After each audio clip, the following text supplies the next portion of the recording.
Good morning students. आज हम जानेंगे सीटेट के जो पेपर होता है उसमें हिंदी का जो सब्जेक्ट है उसमें कौन कौन से टॉपिक आते हैं इनके बारे में जानेंगे। ठीक है, तो देखिए आपका गद्यांश जो है दो गद्यांश पूछा जाता है, जिसमें से एक तो आपका 9 नंबर का, एक तो 6 नंबर का। ठीक है, जिसमें से आपका 9 और 6 आपका 15 हो गया, 15 प्रश्न हो गए यहाँ से। और आपका पेडागोजी जो कि पूरा पेडागोजी आपका 15 नंबर का पूछता है। इतना बात समझ में आ गया। अब आते हैं, देखिए गद्यांश जो 6 नंबर का है उसमें क्या क्या आता है, कविता का मूल भाव, ठीक है, और प्रसंग आता है। ठीक, उसके बाद व्याकरण आता है, उसके बाद काव्य अलंकार आता है। इतना बात समझ में आ गया। और पद्यांश जो है 9 नंबर में जो आपका क्या आता है, विषय वस्तु रहता है, जो कि 5 या 6 क्वेश्चन पूछे जाते हैं उसमें। और ये आपका व्याकरण होता है जो 4 या 3 नंबर पूछे जाते हैं। ठीक है, तो ये यहाँ से आपके 3 या 4 नंबर का हो गए, नहीं तो यहाँ से 6 और 5 नंबर का हो गए। ठीक, तो इस प्रकार से आता है। बात समझ में, गद्यांश में विषय वस्तु। ठीक है, और देखिए व्याकरण में आपका क्या क्या आता है, ध्यान से सुनिए। व्याकरण में क्या क्या आता है, संधि, ठीक है, उसके बाद समास, उपसर्ग, प्रत्यय, विकारी शब्द, अविकारी शब्द। बात समझ आ गई। संधि, समास, उपसर्ग, प्रत्यय, विकारी शब्द, अविकारी शब्द, ये आते हैं। ठीक है, अब यहाँ देखिए काव्य में आपका क्या आता है, काव्य में आपका अलंकार आता है, रस आता है और छंद आता है। अलंकार, रस, छंद। ठीक, अब शब्दावली में आपका क्या आता है, तो शब्दावली में आपका आता है विलोम, ठीक है, पर्यायवाची, ठीक, शब्द युग्म, ठीक, अनेकार्थी शब्द, ठीक, वाक्यांश के लिए एक शब्द, वाक्यांश के लिए एक शब्द। देखिए कोई भी ऐसा पेपर नहीं है कि जिसमें आपका विलोम ना आता हो और पर्यायवाची नहीं आता हो। ठीक है, हर एक पेपर में विलोम और पर्यायवाची पूछा जाता है। तो बात समझ आ गया। तो ये पूरा हमारा टॉपिक यहाँ पे आपको पूरा बता दिए, एक एक मतलब क्या क्या पढ़ना है। अगर इस चीज पे ध्यान दे दी तो आपका जो भाषा से है ना वो दिक्कत खत्म हो जाएगा। जहां 30 नंबर का है तो आप 25 नंबर एकदम गारंटी है कि आपका आएगा 25 से 22 नंबर। बात समझ आ गई।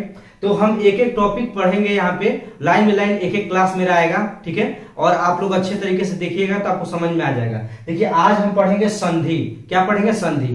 तो यहाँ इसको रेस करते हैं और आज संधि के बारे में पढ़ते हैं। ठीक है, पढ़ेंगे संधि के बारे में। ठीक है, देखिए संधि किसे कहते हैं, तो दो वर्णों के मेल से जो विकार उत्पन्न होता है या जो परिवर्तन होता है उसे संधि कहते हैं। इसका क्या है, परिभाषा हो गया। ठीक, बात समझ आ गया। अब हम जानेंगे, मतलब इसको अगर तोड़ते हैं हम तो सम और प्लस का क्या होता है, धी होता है। इसका अर्थ क्या होता है, इसका अर्थ होता है मेल। ठीक है, तो मेल से ये मतलब है, तो दो वर्णों के मेल से जो विकार या परिवर्तन होता है उसे क्या कहते हैं, हम संधि कहते हैं। इतना बात समझ में आ गया। जब हम अलग अलग करेंगे तो क्या हो जाएगा, संधि विच्छेद हो जाएगा। ले लिया यहाँ पे स्वागत, स्वागत। ठीक है, अगर हम इसको तोड़ते हैं तो किसमें जो व है आपका वो किसमें टूटता है, एक नियम है ये, ऊ में। ऊ का जो मात्रा होता है क्या होता है, ऐसे ऊ का मात्रा होता है। ठीक है, तो अगर इसको तोड़ेंगे तो देख लीजिए यहाँ पे आधा श है, अगर ऊ इस पे आकर लग जाएगा तो सु हो गया और प्लस का आगत।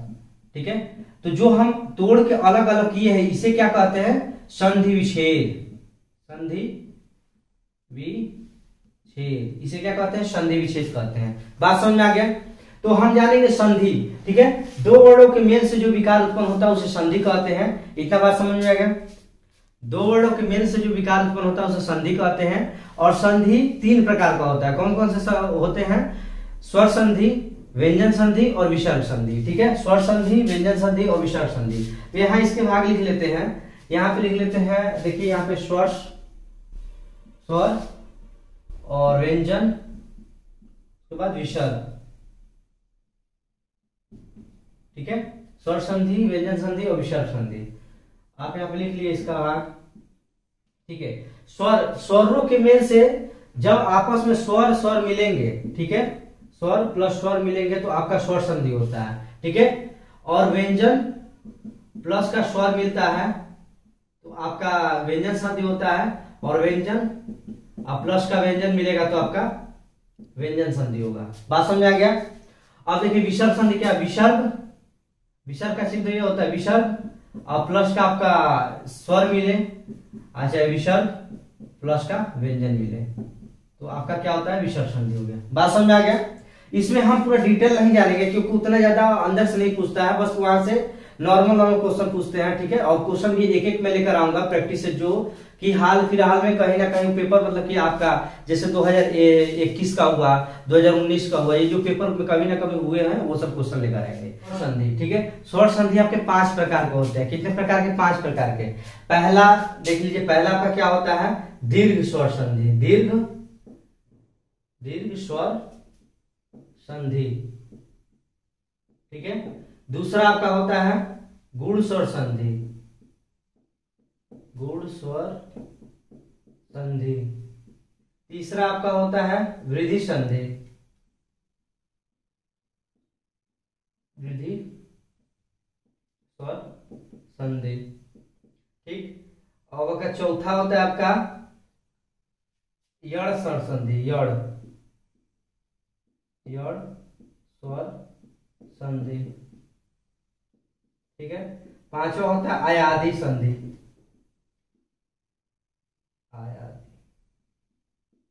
आयादी स्वर संधि, ठीक है। बात समझ आ गया? ये 5 प्रकार के संधि होते हैं, ठीक है। इसका पहला नियम हम बताएंगे आपको। पहला नियम देखिए, जैसे जब आपका अ और प्लस का अ आपस में मिलते हैं तो आपका आ बनता है, ठीक है। उसके बाद अ प्लस का आ मिलके बनेगा तो आपका क्या बनेगा? आपका आ बनेगा, ठीक है। और यहाँ पे आ प्लस का अ मिलके बनेगा तो आ ही बनाएगा। उसके बाद जब आ और आ मिलेगा आपस में तो आ ही बनेगा। ये आपका पहला नियम हो गया, ठीक है। ये पहला नियम हो गया। दूसरा नियम आपका है जिसमें छोटी और छोटी आपस में मिलेंगे तो बड़ी बनाएंगे। उसके बाद छोटी और बड़ी मिलेगा आपस में तो आपको बड़ी बनाएगा। और बड़ी प्लस का छोटी मिलेगा तो बड़ी बनाएगा। और बड़ी और प्लस का बड़ी मिलेगा तो आपस में बड़ी ही बनाएगा। तो बात समझ आ गया, ठीक। बड़ी से छोटी मिलकर। तीसरा नियम आपका है यहाँ पे, जब उ और प्लस का उ मिलेगा तो आपका बड़ा उ बनाएगा, ठीक है। उ और प्लस बड़ा उ मिलेगा तो आपका बड़ा उ बनाएगा, ठीक। बड़ा उ। उसके बाद जब बड़ा उ और प्लस का छोटा उ मिलेगा तो आपका बड़ा उ बनाएगा। और बड़ा उ और प्लस का बड़ा उ मिलेगा तो आपका बड़ा उ बनाएगा, ठीक है। किसी कंडीशन में आपका मिलेगा तो बड़े ही बनाएंगे। बात समझ आ गया? ये आपका तीसरा हो गया। चौथा है आपका री और प्लस का री मिलेगा तो आपका री बनेगा, ठीक है। बात समझ आ गया? तो देख लीजिए, ये आपका 4 नियम है। इतना बात समझ में आ गया? 4 नियम है। जैसे एक एग्जांपल हम इस पे ले लेते हैं, युगांतर। क्या ले लेंगे? युगांतर। युगांतर, ठीक है। युगांतर हम ले लिए एग्जांपल, ठीक है। इसको तोड़ेंगे। पहले देखिए बनाने का तरीका समझिए। इसको पहले एक एक तोड़िए, पूरा अच्छे तरीके से तोड़िए, ठीक। तो आधा आधा तोड़ेंगे तो आधा मतलब य हो जाएगा और इसमें उ निकाल लेंगे बाहर, ठीक। उसके बाद ग हो गया और ग से बाहर निकालेंगे आपको अ को। तो आप ऐसे कर दिए अ और प्लस का अ। कैसे अ कर दिए? तो देखिए जो आ का मात्रा है ये क्या मतलब आ ऐसे आ लिखा जाएगा ना। देखिए आ किस कंडीशन बनेगा? या तो अ और अ मिलके आ बनता है, नहीं तो अ प्लस आ मिलके आ बनता है, नहीं तो आ और अ मिलके आ बनेगा, नहीं तो आ मिलेगा तो आ बनेगा, ठीक है। लेकिन तोड़ेंगे उसी शर्त पे कि दोनों का अर्थ निकले। बात समझ आ गया? तो यहाँ देखिए आ हो गया तो हम इसीलिए तोड़े 2 बार में अ प्लस अ पे, क्योंकि इस पे बता रहा हूं मैं, ठीक है। तो अ और प्लस अ पे तोड़ दिए, ठीक। उसके बाद यहाँ पे बचा क्या आपका 9 है, ठीक। और उसके बाद त है, उसके बाद अ है, ठीक। और प्लस का र है और अ है, ठीक। अब देखिए हमारा स्वर मतलब ये बता रहे हैं दीर्घ स्वर बता रहे हैं। तो देखिए एक बार स्वर कहाँ आए हैं? 2 यहाँ पे आए हैं, तो इनको अलग कर दीजिए, ठीक है। जब इनको अलग करेंगे आपस में अलग कर देंगे तो एक इधर चला जाएगा, एक इधर चला आएगा। तो जब इसमें जोड़ेंगे तो आपका इस दोनों को एक में ले लेंगे तो क्या होगा? युग हो गया, यू हो गया। ग बचा है तो ग हो गया, ठीक है। अ जुड़ जाएगा इसमें तो ग हो जाएगा, युग हो गया, ठीक। प्लस कर देंगे। उसके बाद ये अ है तो जब देखिए पीछे से जो आएगा इसी में जुड़ जाएगा और जो आपका आगे लगेगा तो आगे लिखा जाएगा पूरा। तो आगे बचा है अ, ठीक है। और ये 9 है तो ऊपर लग जाएगा आ है इस एक में जुड़ जाएगा तो त हो जाएंगे, और र एक में जुड़ जाएगा तो क्या हो जाएगा, त हो जाएगा, युगांतर। ठीक, बात समझ आ गया। अब देखिए यहाँ पे अगर फिर ये लाना है, इस फॉर्म में लाना है, तो इसको क्या करके देखिए, इसमें क्या है, ग में क्या है आपका अ छुपा है, और देखिए पहले आपका क्या है, यहाँ पे अ है, अ और अ मिलेगा तो आपका क्या बनेगा, आ बनेगा। देखिए जो यहाँ पे लिखा गया है अ और अ मिला है तो आपका आ बना है, तो यहाँ पे आ बनेगा।